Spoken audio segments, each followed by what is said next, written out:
2027 के उत्तर प्रदेश विधानसभा चुनाव से पहले लखनऊ से लेकर दिल्ली तक की सियासत में एक नया नैरेटिव तैयार हो रहा है और वो नैरेटिव है सॉफ्ट हिंदुत्व। जहां एक तरफ बीजेपी का हार्डकोर हिंदुत्व एजेंडा है तो दूसरी तरफ अखिलेश यादव भी अब इन दिनों सॉफ्ट हिंदुत्व की राह पर आगे बढ़ने लगे। सवाल ये है कि क्या बिना हिंदुत्व के यूपी की सत्ता का रास्ता तय नहीं हो सकता। एक तरफ मुख्यमंत्री योगी आदित्यनाथ का कड़क हिंदुत्व, राम मंदिर का गौरव और मथुरा कृष्ण जन्मभूमि का मुद्दा है। दूसरी तरफ अखिलेश यादव का सॉफ्ट हिंदुत्व कार्ड इटावा में बन रहा भव्य केदारेश्वर मंदिर और सनातन ही समाजवाद है कि नए पोस्टर्स। सवाल ये है कि क्या 2027 में पीडीए के साथ सॉफ्ट हिंदुत्व को मिलाकर अखिलेश यादव योगी आदित्यनाथ के अवैध किले में सेंध लगा पाएंगे, या फिर बीजेपी का ये आरोप सही साबित होगा कि चुनाव आते ही सपा को मंदिर याद आती है। क्या मायने निकल कर आएंगे? तो चलिए सबसे पहले समझते हैं कि अखिलेश यादव का ये नया पॉलिटिकल शिफ्ट आखिर है क्या।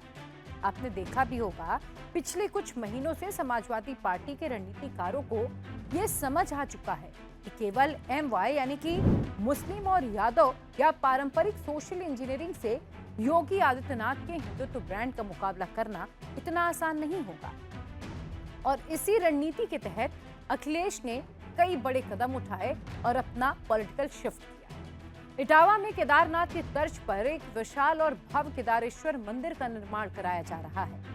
अखिलेश ने बकायदा इसका वीडियो शेयर किया तो राजनीतिक गलियारों में खलबली मच गई। एक बात और बता दूं कि इन दिनों अखिलेश यादव की जो दिन की शुरुआत है वो किसी मंदिर से होती है, किसी पंडित के साथ मिलने से होती है या राम मंदिर के मुद्दे को बोलने से लेकर होती है। इसी बीच यादव वोट बैंक और हिंदू अस्मिता को जोड़ने के लिए अखिलेश ने कई बड़े कदम उठाए।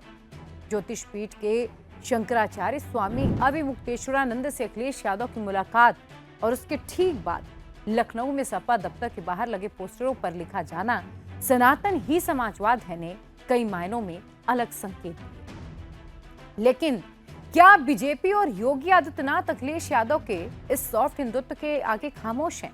जवाब तो आप जानते हैं, बिल्कुल भी नहीं। सीएम योगी आदित्यनाथ और बीजेपी का जो रुख है वो बेहद स्पष्ट और कड़ा भी है। बीजेपी लगातार अखिलेश यादव पर यह हमला करके बता रही है कि उनकी जो आस्था इन दिनों दिख रही है वो दिखावटी, बनावटी और सजावटी है। बीजेपी बार बार हर एक मंच से ये याद दिलाती है कि राम मंदिर प्राण प्रतिष्ठा के समय राम मंदिर को लेकर किस तरीके से सपा के कार्यकाल में कैसे कार्यसेवकों पर गोलियां चली थी और जो समाजवादी पार्टी है उसके हाथ खून से रंगे हुए हैं। योगी आदित्यनाथ हर एक मंच से ये बात दोहराते हैं और बताते हैं कि जब राम मंदिर का निर्माण हो रहा था तो ये लोग उसका भी विरोध कर रहे थे और आज यही लोग राम भक्त बन बैठे हैं। अब चुनाव पास आते ही उन्हें महादेव और कृष्ण क्यों याद आने लगे? बीजेपी ये सवाल पूछ रही है। अखिलेश जिस तरीके से बीजेपी को घेर रहे हैं राम मंदिर चढ़ावा चोरी को लेकर, तो अब बीजेपी ने उसकी काट मथुरा से निकाली है।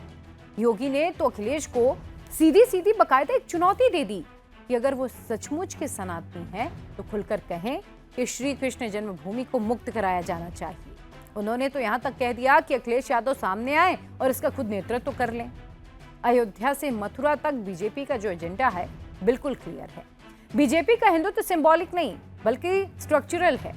राम मंदिर निर्माण के बाद अब मथुरा में कृष्ण जन्मभूमि का मुद्दा और काशी का विकास बीजेपी के लिए हिंदुत्व के इस दिनों केंद्र पर बना हुआ है और उत्तर प्रदेश के चुनाव में बीजेपी जोर शोर से इन मुद्दों को उठाएगी भी और उठा भी रही है।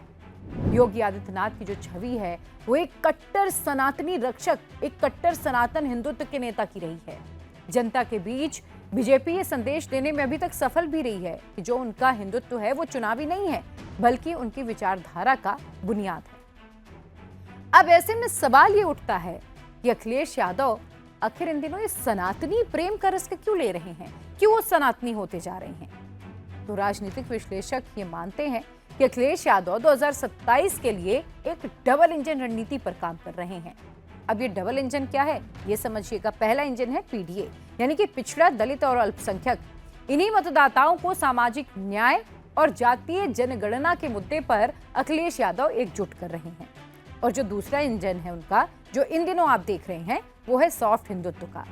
गैर यादव, ओबीसी और उन हिंदू मतदाताओं को अखिलेश अपने साथ जोड़ रहे हैं जो बीजेपी की नीतियों से थोड़े असंतुष्ट हैं, लेकिन किसी ऐसी पार्टी को वो वोट नहीं देना चाहते जिसे वे हिंदू विरोधी मानते हों।